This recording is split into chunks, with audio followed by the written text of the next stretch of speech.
여러분, 지금 벌어지고 있는 반도체 전쟁, 많은 사람들은 미국과 중국의 싸움이라고 생각합니다. 하지만 진짜 이야기는 전혀 다릅니다. 이 치열한 경쟁 속에서 두 나라 모두 스스로 이 전쟁을 끝낼 수 없다는 사실이 드러나고 있습니다. 이유는 단 하나였습니다. 반도체는 기술만으로 만드는 것이 아니라 설계부터 생산, 공정까지 모두 연결된 산업이었기 때문입니다.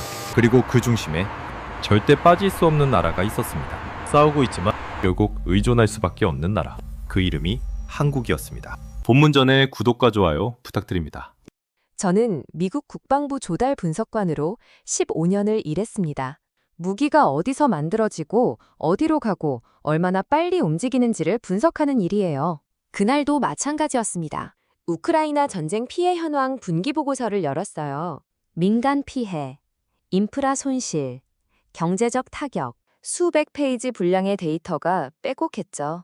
그런데 피해 데이터를 보는데 다른 숫자가 눈에 들어왔습니다. 특정 섹터의 매출 데이터였어요. 전쟁이 시작된 이후로 가파르게 상승하고 있는 그래프였죠. 방산 기업들이었습니다. 피해가 클수록 그 숫자가 더 크게 올라가고 있었어요. 일부 기업은 전쟁 이전 대비 매출이 300, 400%까지 뛰어 있었습니다. 단순한 수요 증가가 아니었어요. 저는 더 깊이 파고들었습니다. 그리고 내부 보고서 하나를 발견했죠. 제목이 특이했어요. 전쟁은 산업이다. 전쟁의 지속이 특정 산업군의 성장에 어떻게 기여하는지 냉정하게 분석한 문서였습니다. 불편했습니다. 15년간 감정을 배제하는 훈련을 받았어요. 하지만 그 보고서를 읽으면서 처음으로 이 업계의 또 다른 얼굴을 본 것 같았습니다. 전쟁은 누군가에게는 재앙이지만 누군가에게는 기회였어요. 그때 한 숫자가 눈에 걸렸습니다. 방산 수출 상위 국가 데이터였어요. 미국, 러시아, 프랑스, 독일. 익숙한 이름들 사이에 낯선 이름이 끼어 있었습니다. 한국이었어요. 증가율이 더 놀라웠죠. 미국과 유럽이 완만한 상승 곡선을 그리는 동안 한국의 그래프는 거의 수직으로 올라가고 있었습니다. 이상했습니다.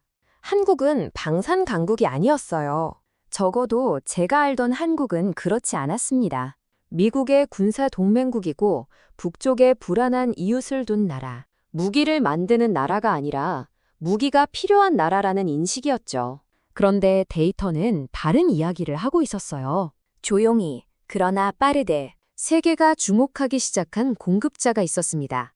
다음 날 아침 저는 더 깊이 파고들기 시작했어요. 전쟁은 생각보다 훨씬 많은 것을 소비합니다. 이론으로는 알고 있었어요. 하지만 실제 데이터로 마주하는 건 달랐습니다. 전쟁이 장기화되면서 제 화면 위에 쌓이는 보고서들은 점점 두꺼워졌고 그 안에는 누구도 공개적으로 말하지 않는 불편한 진실이 담겨 있었죠. 공급망이 무너지고 있었습니다. 155mm 포탄 데이터를 보던 날이 기억납니다. 우크라이나 전선에서 하루에 소비되는 포탄 수량 옆에 미국과 유럽 방산 기업들의 월간 생산 가능 수량이 나란히 나와 있었어요. 계산이 맞지 않았습니다. 소비 속도가 생산 속도를 압도하고 있었죠. 계약은 있었습니다. 납품이 없었어요. 긴급 발주를 넣은 국가들에게 돌아온 대답은 비슷했습니다. 생산 라인 증설에 2년에서 3년이 필요하다는 내용이었어요. 전쟁은 지금 일어나고 있는데 무기는 3년 뒤에 나온다는 겁니다. 미국과 유럽의 방산 산업은 냉전 이후 오랫동안 효율화라는 이름 아래 생산 능력을 줄여왔어요. 그 결과가 지금 나타나고 있었습니다. 선진국이 속도 문제로 무너지고 있었어요. 그런데 그 데이터 안에 또 한국이 있었습니다. 납기 이행률 표였어요. 미국과 유럽 기업들이 50에서 70% 사이를 기록하는 동안 한국은 90%를 훌쩍 넘겼습니다. 숫자를 2번 확인했어요. 틀리지 않았습니다. 약속을 지키는 나라였어요. 전쟁이 길어지는 상황에서 계약했지만 물건이 오지 않는 상황에서 약속한 날짜에 약속한 물량을 가져오는 나라가 얼마나 귀한지 실감했습니다. 가격이 아니었어요. 기술력만도 아니었죠. 결국 신뢰였습니다. 이유가 궁금했어요. 한국 방산기업들은 평시에도 생산 라인을 일정 수준 이상 유지하는 구조를 갖고 있었습니다. 비용 효율적이지 않아 보였어요. 하지만 그게 바로 즉시 대응이 가능했던 이유였죠. 전쟁이 났을 때 라인을 새로 만드는 게 아니라 이미 돌아가고 있는 라인을 더 빠르게 돌리면 됐으니까요. 저는 보고서 여백에 메모를 남겼습니다. 왜 한국은 이 구조를 가지고 있는가? 경제적 논리만으로는 설명이 되지 않았어요. 더 깊이 들어가야 했습니다. 보고서가 쌓일수록 한 단어가 반복됐습니다. 한국이었어요. 긴급 납품 성공 사례 보고서에도, 다국적 조달회의 회의록에도, 현장 담당자들이 올린 메모에도 어디서나 그 이름이 나왔습니다. 처음엔 우연이라고 생각했어요. 하지만 10번, 20번 반복되는 우연은 우연이 아니죠. 저는 사례들을 하나씩 정리하기 시작했습니다. 폴란드였어. 전쟁 발발 이후 대규모 방산 계약을 체결한 국가 중 하나였는데 그 계약 상대국이 한국이었습니다. 단순한 소형 장비가 아니었어요. 자주포, 전차, 다연장 로켓 시스템, 규모도 규모였지만 납기가 놀라웠죠. 계약 후 실제 장비가 도착하기까지 걸린 시간이 다른 국가들과 비교가 안 될 정도로 짧았습니다. 그뿐만이 아니었어요. 루마니아, 노르웨이, 호주, 서로 다른 대륙의 국가들이 비슷한 시기에 한국에 접근하고 있었습니다. 각자 다른 필요에 의해서였지만 결론은 같았어요. 빠르고 성능이 좋고 약속을 지킨다는 것이었습니다. 입소문이 아니었어. 데이터가 그 나라들을 한국으로 이끌고 있었죠. 저는 잠깐 멈췄습니다. 왜 다들 한국을 찾는 걸까? 단순한 의문이었어. 하지만 그 의문이 머릿속에서 떠나지 않았습니다. 한국은 세계 무기 시장에서 오랫동안 조용한 나라였어요. 존재는 알지만 주목하지 않는 그런 위치였죠. 그런데 어느 순간 모두가 그 나라를 찾고 있었습니다. 성능 비교 데이터를 꺼냈어요. 한국의 자주포 K9의 재원을 유럽 동급 장비들과 나란히 놓고 봤습니다. 성능 면에서 뒤지지 않았어요. 일부 항목에서는 앞섰죠. 그런데 가격은 낮았고 납기는 빨랐습니다.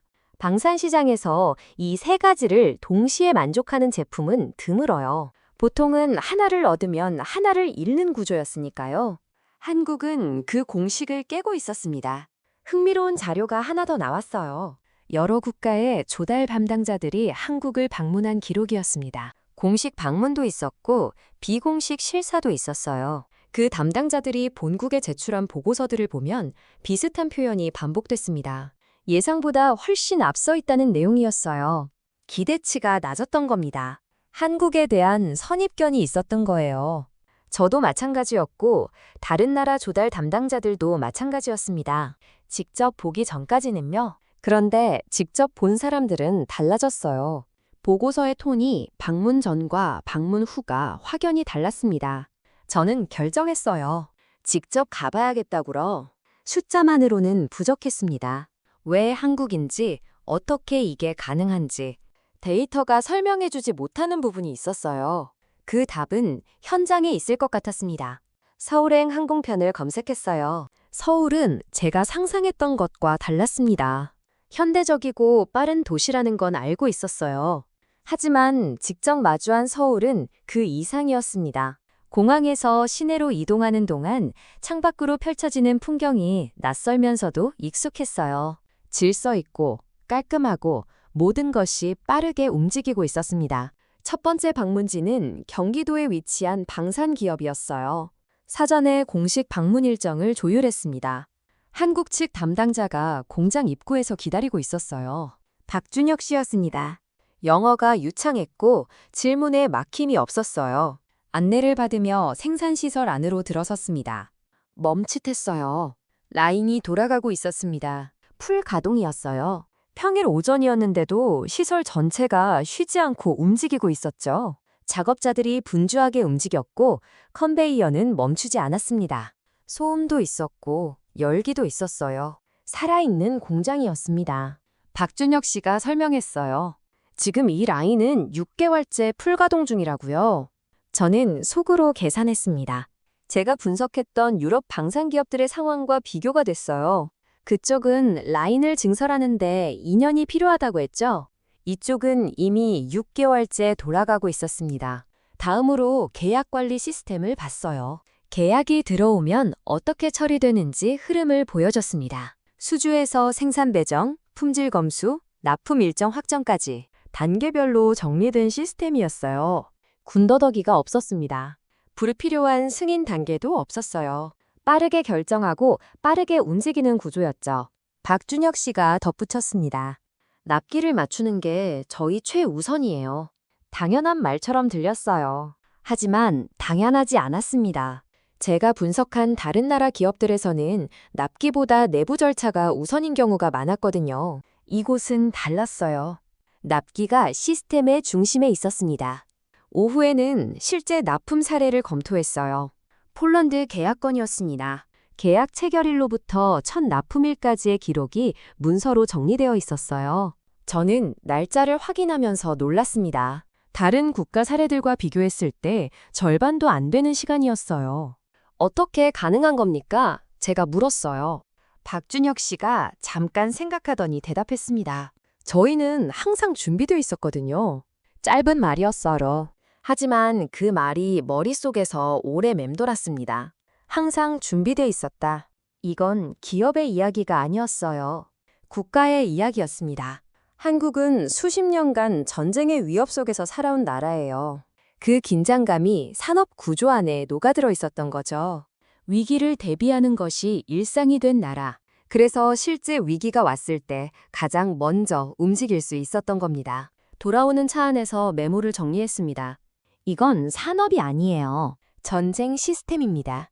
저는 그렇게 적었어요. 숙소로 돌아와서도 잠이 오지 않았습니다. 공장에서 본 장면들이 머릿속에서 떠나지 않았어요.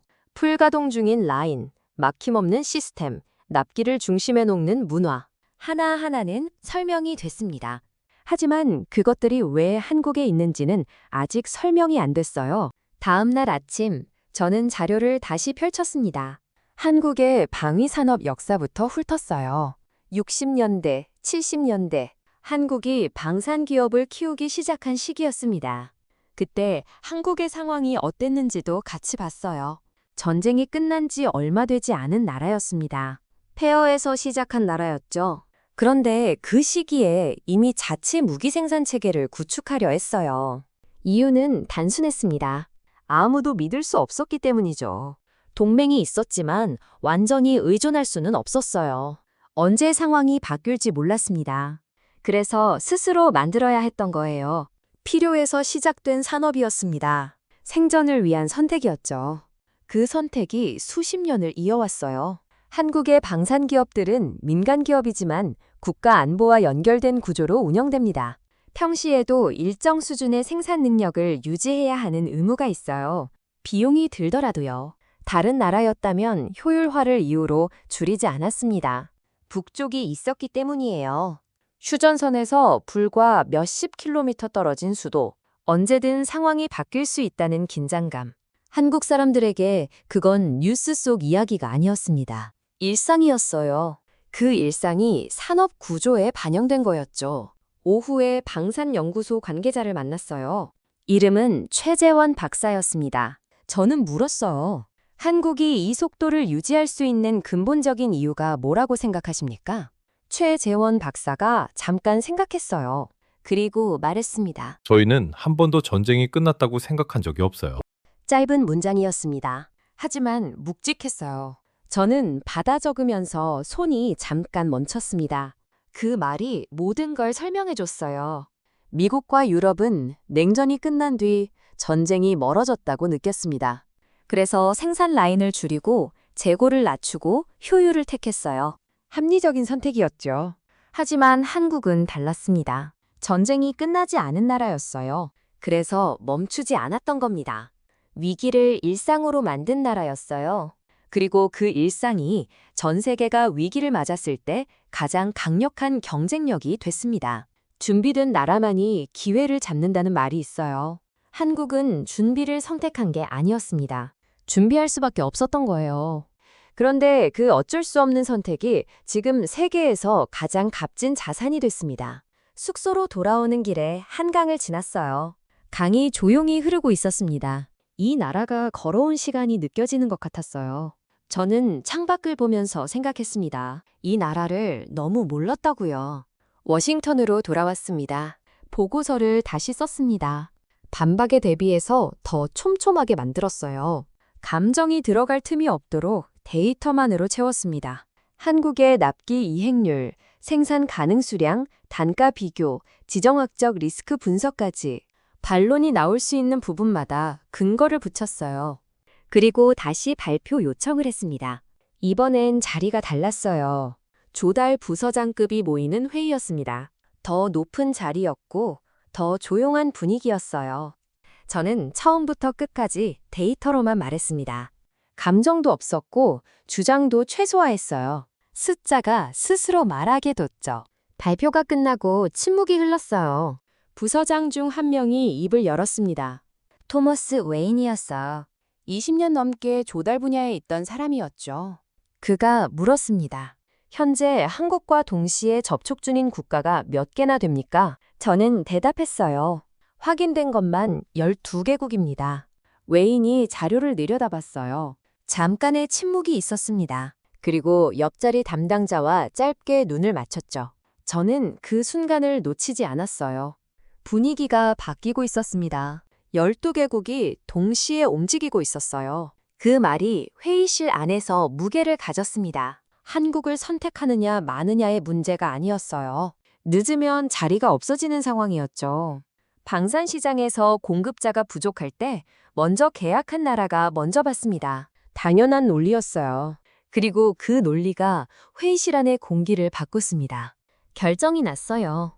한국과의 조달 협력을 확대하는 방향으로 검토를 시작한다는 결론이었습니다. 완전한 승인은 아니었어. 하지만 문이 열렸죠. 저는 회의실을 나오면서 조용히 숨을 내쉬었습니다. 그 이후로 흐름이 바뀌었어요. 한국으로 향하는 계약들이 늘어나기 시작했습니다. 미국만이 아니었어요. 유럽 국가들도 움직이고 있었죠. 각자의 필요로, 각자의 판단으로. 하지만 결론은 같았습니다. 한국이었어요. 저는 그 흐름을 데이터로 추적했습니다. 선택받는 나라에서 선택하는 나라로 바뀌고 있었어요. 한국이 공급자 우위를 가지기 시작했습니다. 여러 나라가 동시에 접근하니까 한국 입장에서는 고를 수 있는 상황이 된 거였어요. 가격 협상에서도 납기 조율에서도 한국의 목소리가 커졌습니다. 박준혁 씨에게 연락이 왔어요. 요즘 문의가 너무 많아서 응대하기가 힘들다고 했습니다. 웃으면서 한 말이었지만 그 말 안에 담긴 의미가 작지 않았어요. 불과 몇 년 전만 해도 한국이 문을 두드리던 시장에서 이제는 세계가 한국의 문을 두드리고 있었습니다. 글로벌 방산 허브가 되는 순간이었어요. 조용히 데이터가 먼저 알아챘고 현장이 확인했고 그리고 세계가 인정했습니다. 보고서 마지막 페이지를 닫았습니다. 1년이 넘는 시간이었어요. 데이터에서 시작해서 현장을 확인하고 내부 갈등을 버티고 결국 흐름을 바꿨습니다. 쉽지 않았어요. 하지만 데이터가 맞았고 현실이 그걸 증명했죠. 전쟁 산업의 구조가 바뀌었습니다. 냉전 이후 수십 년간 유지되던 공급망 질서가 흔들렸어요. 미국과 유럽 중심이던 방산 시장에 새로운 축이 생겼습니다. 작은 나라였어요. 하지만 가장 빠른 나라였죠. 세계는 결국 속도를 선택했고 그 선택이 한국을 중심으로 모였습니다. 저는 최종 보고서 마지막 줄에 이렇게 적었어요. 한국의 속도와 신뢰성. 길게 설명할 필요가 없었습니다. 1년간의 데이터가 그 두 단어로 압축됐어요. 빠르고 믿을 수 있는 나라. 전쟁이 만들어낸 시장에서 가장 값진 두 가지였습니다. 서울이 다시 생각났어요. 박준혁 씨가 했던 말이 떠올랐습니다. 저희는 항상 준비돼 있었거든요. 최재원 박사의 말도요. 저희는 한 번도 전쟁이 끝났다고 생각한 적이 없어요. 그 두 문장이 사실 모든 걸 설명하고 있었습니다. 저는 분석가로서 1년을 들여 알아낸 것을 그분들은 이미 살아내고 있었어요. 한국은 위기를 준비한 게 아니었습니다. 위기 속에서 살아온 거였어요. 그 삶이 산업이 됐고 그 산업이 세계의 선택을 받았습니다. 누군가 설계한 전략이 아니었어요. 수십 년간 버텨온 나라가 만들어낸 결과였죠. 준비된 나라만이 기회를 잡는다고 합니다. 하지만 한국을 보면서 저는 조금 다르게 생각하게 됐어요. 준비를 선택한 나라가 아니라 준비할 수밖에 없었던 나라. 그 어쩔 수 없음이 결국 가장 강한 경쟁력이 됐습니다. 역설이었어요. 그리고 그 역설이 지금 세계 지도를 바꾸고 있었죠. 한강이 흐르고 있을 겁니다. 지금 이 순간도요, 수천 년을 흘러온 강이죠. 전쟁도 지나갔고, 폐허도 지나갔고, 기적도 지나갔습니다. 그 강은 멈추지 않았어요. 한국도 멈추지 않았습니다. 그리고 지금 세계가 그 사실을 알아챘어요. 저는 분석관입니다. 숫자로 세상을 읽는 사람이죠. 하지만 이번만큼은 숫자 너머의 무언가를 본 것 같습니다. 데이터가 설명하지 못하는 건 그건 이 나라 사람들이 살아온 방식이었어요. 그 방식이 지금 세계에서 가장 강력한 언어가 됐습니다. 속도와 신뢰. 한국의 언어였어요. 그런데 더 놀라운 론, 한국이 이 위치에 올라온 이유입니다. 이건 우연이 아니었습니다. 다음 이야기에서 그 진짜 이유가 밝혀집니다. 여러분은 이 이야기를 보면서 어떤 생각이 드셨나요? 우리가 당연하게 여겼던 것들이 사실 세계가 부러워하는 것일 수 있습니다. 이 영상이 마음에 드셨다면 댓글로 응원 주세요. 끝까지 시청해 주셔서 감사합니다.